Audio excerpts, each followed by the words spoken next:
I'm going to briefly describe one way that we could run evaporative crystallization process. And this is the case. So for example, we would feed in, let's say, the mole fraction of some salt, some solute. I'll use values that are used in the interactive simulation. We now have a recycle stream, which is obtained from this crystallizer and filter. They combine and are fed into the evaporator. So we're going to remove water vapor here. So that means we operate this elevated temperature. For example, maybe we're at 90 degrees C. What we're going to leave with then is a higher concentration of solute. For example, a mole fraction of 0.35. Because we've removed water. This then goes into a crystallizer, which is at a lower temperature. So, for example, let's say this is 30 degrees C. And the idea is we lower the temperature, we lower the solubility, so we're going to form solid. So we're going to remove the solid, so the solid salt. However, when we do that,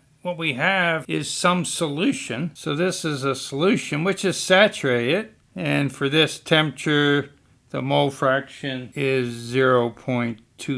These are just values from the simulation. The rest of the solution is recycled. Well, it has then this exact same mole fraction. And the idea is that when we remove the solid is wet, if you like, with the solution. So removing some water and some additional salt. The recycled stream then goes back, mixes with our fresh stream, and the overall objective, of course, is to convert as much of the incoming mixture into water vapor and solid salt. And to do that, we're taking advantage of the differences in solubility at high temperature, where the salt's more soluble than it is at the lower temperature.